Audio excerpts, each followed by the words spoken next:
This is Smiles TV.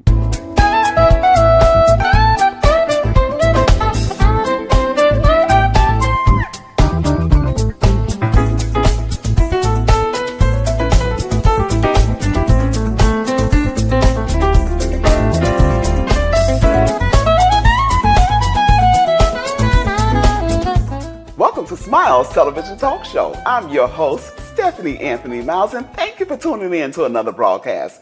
We have a dynamic show for you today. Yes, indeed, we will be talking with Dr. Michael Triplett. Dr. Michael Triplett is the Associate Superintendent of Operations for the Olathe School District in Olathe, Kansas. And he's my homeboy. He's from East St. Louis, Illinois. You don't want to miss this broadcast. Remember, Jesus Christ was born of a virgin. He was crucified and buried, and he rose on the third day. Confess with your mouth that Jesus is Lord. Believe in your heart that God has raised him from the dead, and thou shalt be saved. Stay tuned for more smiles. Hi, my name is Sterling Moody. I'm the owner of Neighbors Market, 1005 North 15th Street, on the Echo Jazz building across from Emerson Park Metrolink stop. We have fresh barbecue Friday and Saturdays. We have Sunday through Saturday, open from 7 to 7. Look forward to seeing you in the store.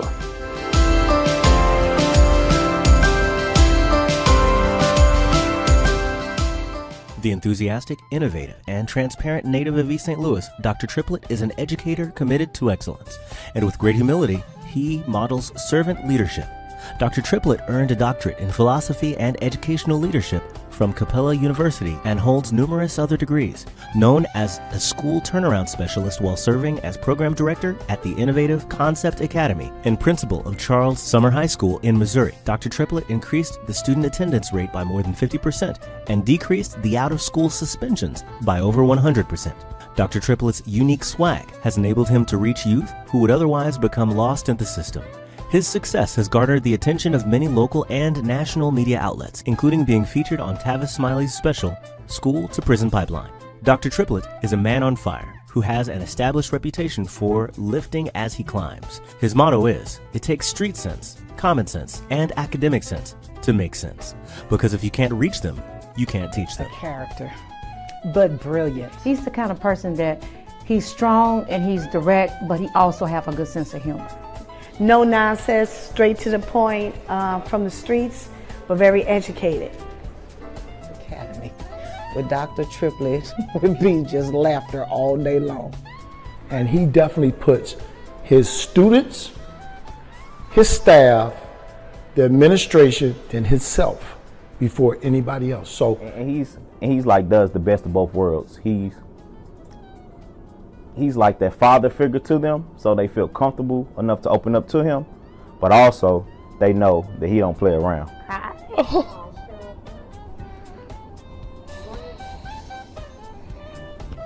It's like I never had a principal that cared so much about you as how Dr. Triplett do. And it just gonna break my heart for me leaving him. But yeah, I am gonna come and visit him to tell him, to let him know how I'm doing. I'm gonna follow every step of the way. He showed me how to be a young lady and how to go on with my life and don't give up. Welcome back to Smiles Television Talk Show. I'm sitting here with Dr. Michael Triplett. You just heard a lot about him. Now let's meet the man. Dr. Triplett, how are you? I am well. How are you? I am blessed, thank you. And thank you for taking the time to come to Smiles Television Talk Show. Dr. Triplett, you know, your background, your history is excellent. And we could go on and on and on. But I want to first start talking about your background from East St. Louis, Illinois. Tell us a little bit about your childhood. I'm a fourth of 7 children. My mother and grandmother really raised me. Uncles were around, relatives were around, but mostly my grandmother and mother. 3 older brothers who were really big brothers at the time, you know, and nowadays you don't really have a big brother, but they were really big brothers. And so I have 2 sisters and a brother younger than I am. We really grew up with a lot of love in the home, so we really didn't know how impoverished we were. We just knew that we didn't have many of the things that many of our friends had, but we made it. Yeah. So coming from a large family like that, your character was being built early in life. Yeah. You left East St. Louis and you went to Lane College. Tell us a little bit about that. So Lane College was pretty much an extension from East St. Louis, actually, because there were a lot of gentlemen from East St. Louis attending there as well, and so we really bonded. And not only with students from kids from East St. Louis that were there, but really good people from Chicago, Memphis, and the likes, who I really bonded with, who share kind of similar backgrounds as I did. And so through that bond, we just kind of created a climate and a culture around the school. And so all of us, Lane College was really a real close-knit brother sisterhood kind of thing, with the adults being, mentors and coaches, if you will. And so they kind of really, the numbers were small enough to where all of the staff knew the students. We weren't numbers. So they were really, really interested in us and took interest in us. And then we supported each other. I understand that you also have a master's degree from St. Louis University. So tell us how your decision to go into the field of education happened. So it was weird because when in undergrad, I was a business major. Education was not on my radar. And in fact, I was like, I'm not going into education and have those kids do to me what I did to teachers. No, absolutely not. So in going into, I began teaching, I began tutoring and coaching some of my colleagues in math and other areas of academics. And so I still didn't think about teaching at that time.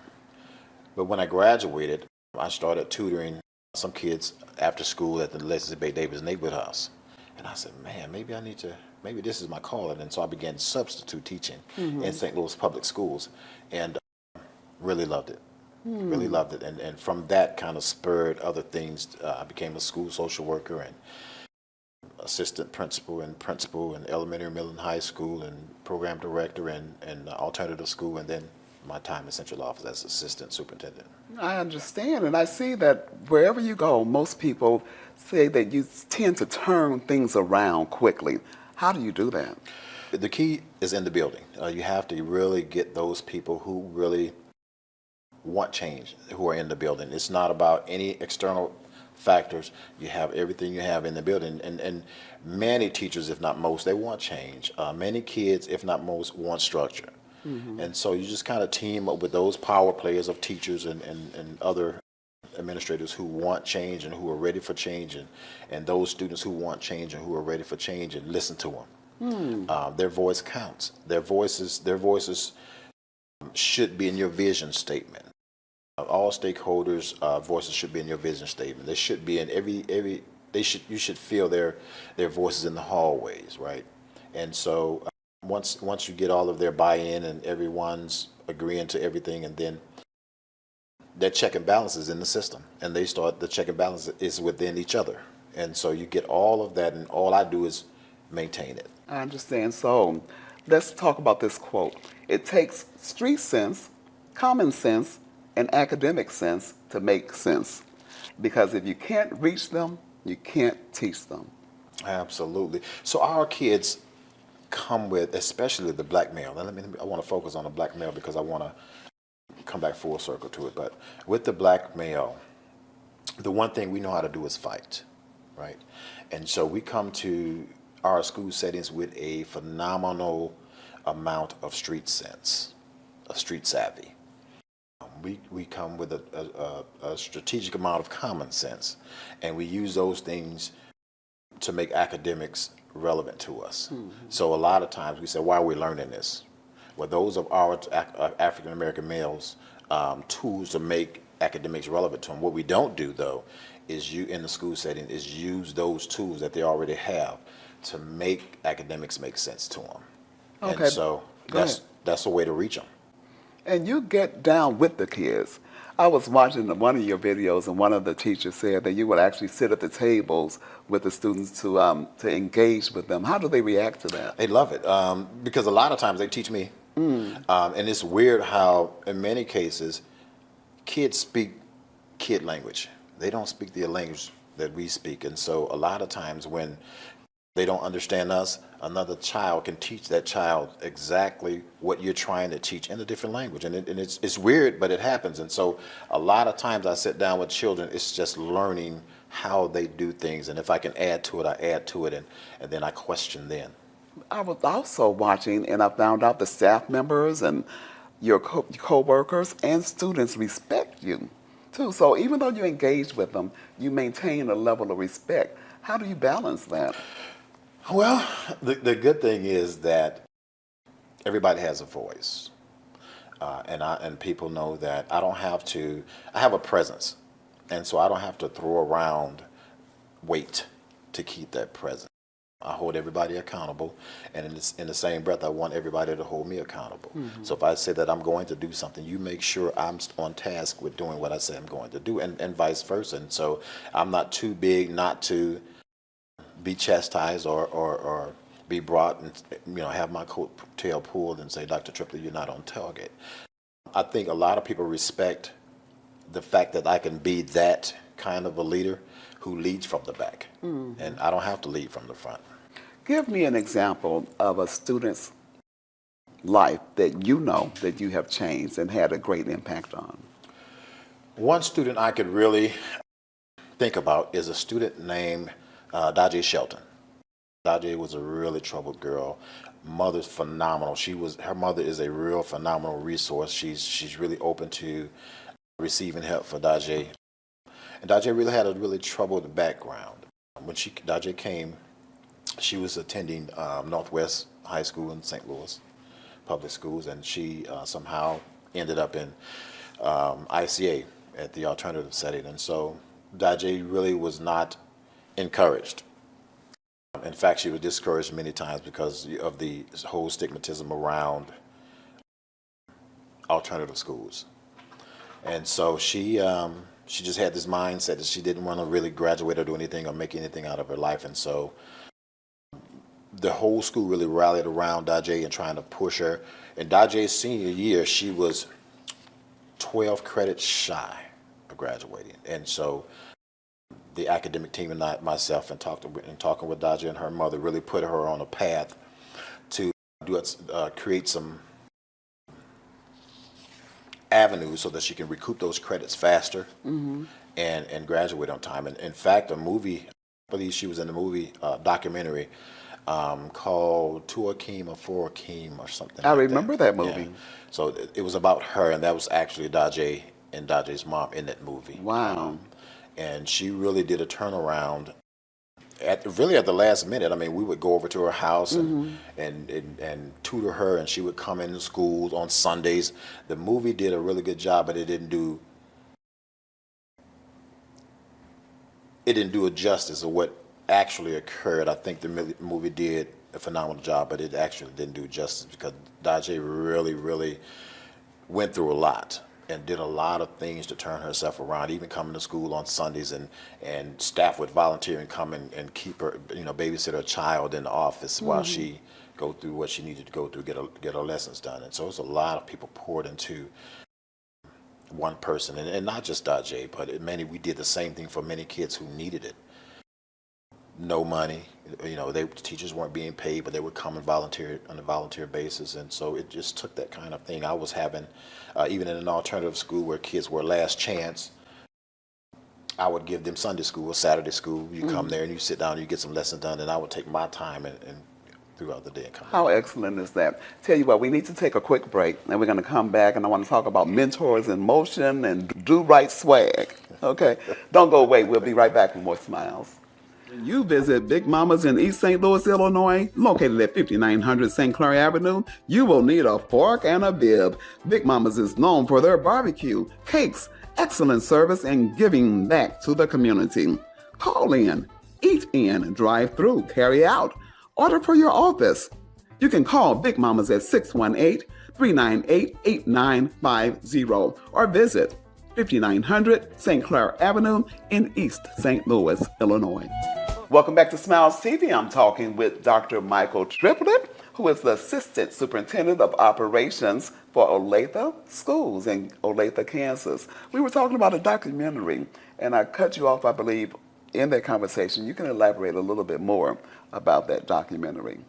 And so it was just a documentary about Dajay Shelton's life, and it was supposed to be about the school, which was the Innovative Concept Academy, but they saw something in Dajay that we really wanted to hone in on, and so they did a documentary on her, and it turned out to be a really amazing documentary. Tell me about that academy. The Innovative Concept Academy was started by Judge Jimmy Edwards, and it was for those students who, for all intended purposes, were expelled from traditional high schools or middle schools. And so he gave birth to this notion around, hey, we need to get these kids ready back to be reinstituted back into the schools. And so many kids come to the Innovative Concept Academy and do not want to leave. It's just a lot of resources within the school. Judge Jimmy Edwards did a phenomenal job with partnershiping with other entities to create ways so these kids can be successful and be ready to go back into either the workforce or their traditional school settings. So you guys did such an excellent job that Tavis Smiley paid a visit to the school. What was that like? It was weird. You know, two things people ask when you have success is how much money did it take, or what did you do? And so I guess Jimmy Edwards had a little bit of money to do it, but he had a plan to make it happen. And so he became, the Innovative Concept Academy became a model of what alternative schools would look like. And so when this whole notion around school to prison pipeline developed or came about, Tavis Smiley was doing his I guess his touring around the country and what might that look like. And I'm not sure how Jimmy Edwards got on Tavis Smiley's radar, but Tavis Smiley reached out to Jimmy Edwards and they had conversations, and next thing you know, Tavis Smiley was on campus. Oh, excellent. I want to take a little break and show a clip from that interview with Tavis Smiley. Take a look at this. Last year, you were the principal at a traditional high school. Absolutely. And now you're principal here at this alternative program high school. Why put yourself through that much challenge? In schools, we work with this type of population every day. The only difference is the school is an alternative program. Same kids, same influences in the streets. Well, they're not the same kids. In a traditional school, not everybody there has been in trouble. Well, here's what I mean by the same kids. Those kids in the traditional high school live in the same neighborhoods. They face the same challenges in the streets, same living conditions, same external factors outside of school. What we do differently here is we overdose them with hope. We overdose them with tough love, if you will. And I say tough love because the one thing that our kids know how to do is defend themselves. So we have to teach them that every battle is not meant to be fought. Wow, that was such an excellent clip. Were the kids excited to see Tavis Smiley? They were. They didn't know who he was at first, and then on the marquee in the school, we were playing some tidbits from some of his shows, and they were like, "That's the man!" And so we were like, "Yeah." So they were kind of excited. Wow, you have done such excellent work every place that you have gone, and people, like I said earlier, respect you tremendously. What do you consider to be a strong role model, male role model? So to me, for me, a strong role model is that person who's not necessarily trying to be a role model. Everything he does is genuine, but he acknowledges that young folk take to him, and that they duplicate what they see. I tell people all the time, it's really, really hard for you to see 500 people, but it's really easy for 500 people to see you.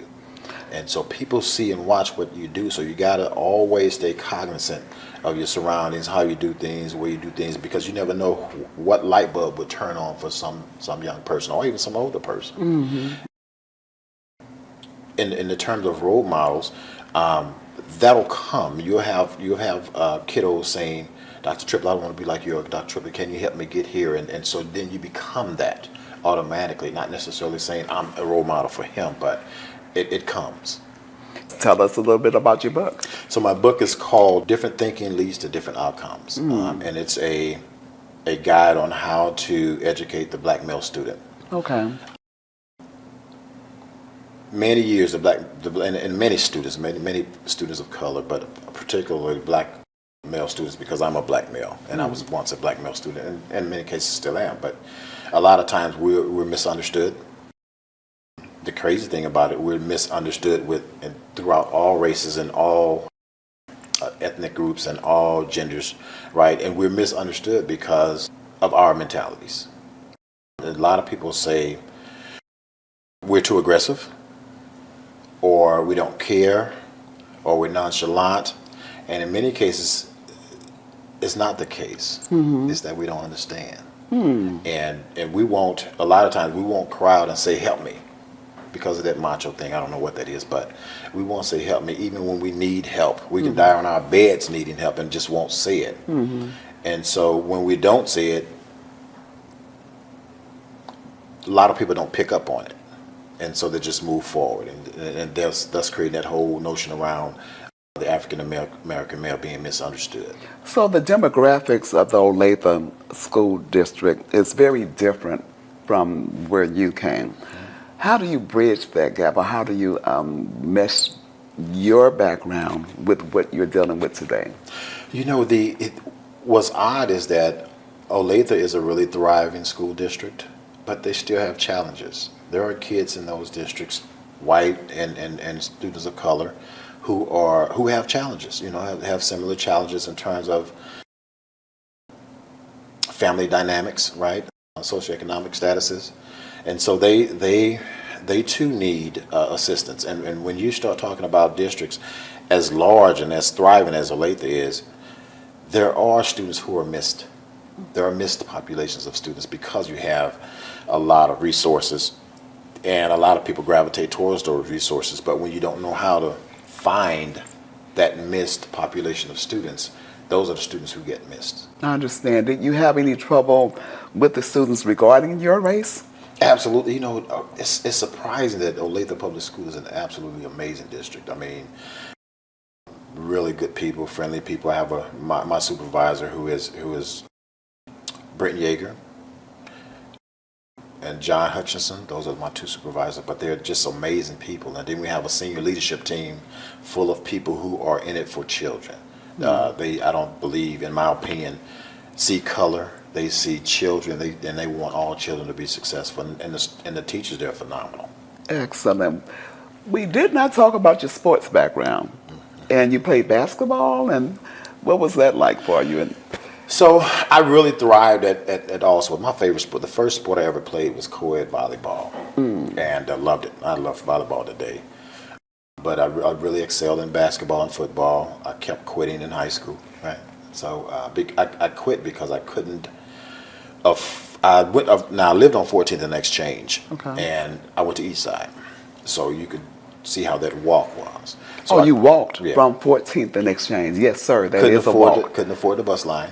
My grandmother and mother was not allowing me to stay out past a certain time of the night, and playing football and basketball would put me out past those times, and so they were like, you can't stay on the team. So I hung out on the teams as long as I could, but when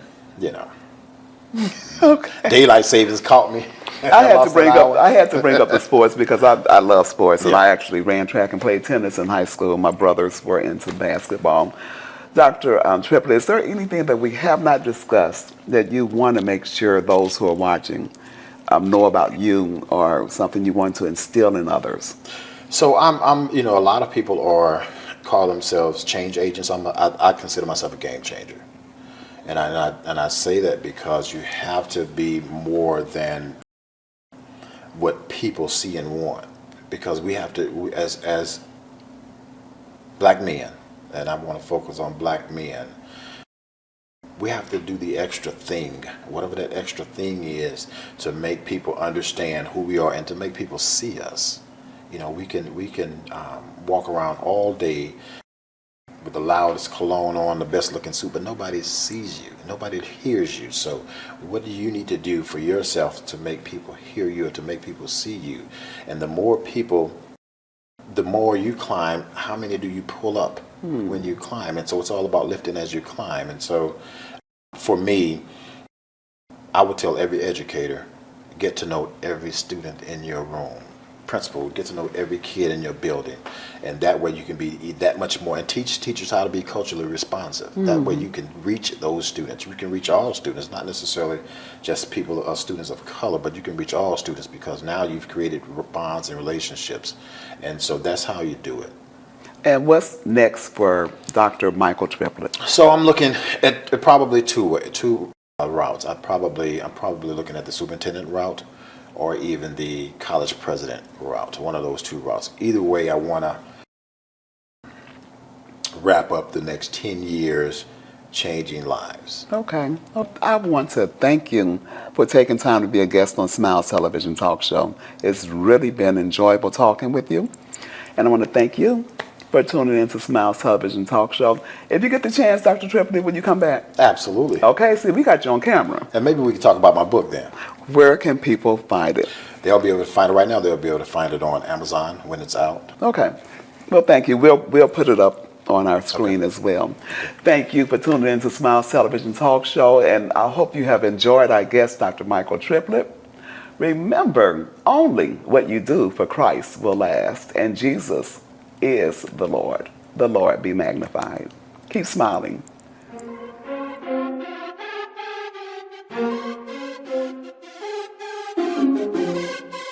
Dr. Tripplett's in position, please let me explain. About to captivate your mind, are you ready for change? See, I was born in East St. Louis, I'm a project baby. For me to make it out my city, yeah, this was amazing. But what I've learned is what my students do, they persevere. So here's an open invitation, let us commandeer. With an open mind, look at Eli walking blind. All this judging and this gossiping has got you wasting time. I wrote this manuscript, come walk, let's take a trip. They showing up, nobody's forcing you, gonna get you hip. It's a mess, shaking my head, the obstacles they're going through. Plus the pressure we've applied, I can tell you seen a storm or two. If there's a heart up in your soul, or whether my mind is forming you, my demeanor is specific, cause I'll always speak the truth. I'm educated, smart, and liberated. I start at Sumner, then I'll stop after 89 blocks.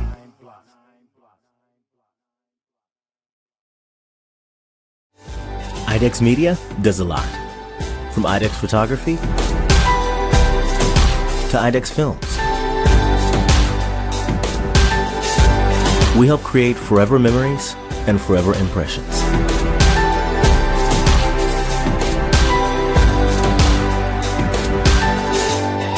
Imagination, image a world. IDEX Media.